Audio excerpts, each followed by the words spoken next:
Pour le plan général du cours de JavaScript, on a le premier chapitre, c'est l'introduction à JavaScript. On a une présentation de JavaScript, histoire et évolution, l'importance de JavaScript dans le développement web moderne. Le deuxième chapitre, les fondamentaux de JavaScript, variables et types de données, les variables et les types de données, les opérateurs et expressions, les structures de contrôle dans les conditions et les boucles, les fonctions, les déclarations, les expressions, les portées. Le troisième chapitre, manipulation du DOM. DOM, c'est document object model.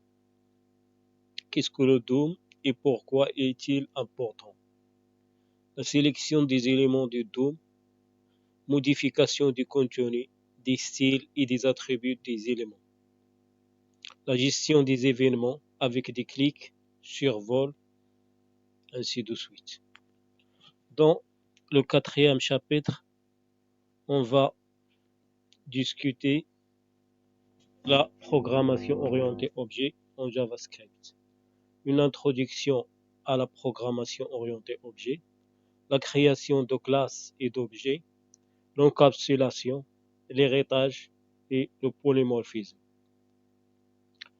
Dans le cinquième chapitre, on va discuter la gestion des erreurs et débogage, l'utilisation des outils de débogage intégrés des navigateurs, la gestion des erreurs avec les blocs try-catch, les techniques de débogage avancées.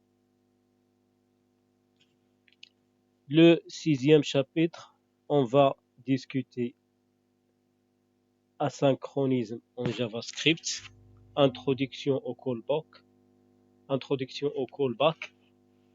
fonction callback, l'utilisation des promises, l'introduction à async await pour une programmation asynchrone plus claire. Le septième chapitre, on va discuter comment utiliser JavaScript pour la manipulation de données et requêtes HTTP, l'utilisation de JSON pour échanger des données, les requêtes HTTP avec Fetch API, introduction au Ajax pour les requêtes asynchrones. Dans le huitième chapitre, on va parler du framework JavaScript populaire. À titre d'exemple, on a Vue.js, une introduction et utilisation de base, React, les concepts de base et création de composants, Angular, les concepts de base et architecture. Pour le neuvième chapitre, on va discuter la sécurité en JavaScript. Le premier point, les principaux risques de sécurité en JavaScript, les bonnes pratiques de sécurisation du code JavaScript et l'utilisation de bibliothèques de sécurité.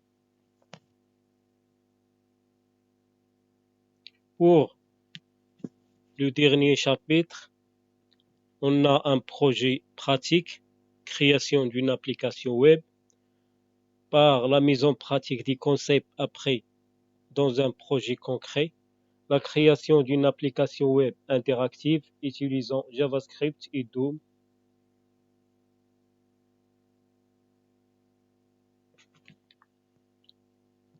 On a cité tous les points à aborder dans les séries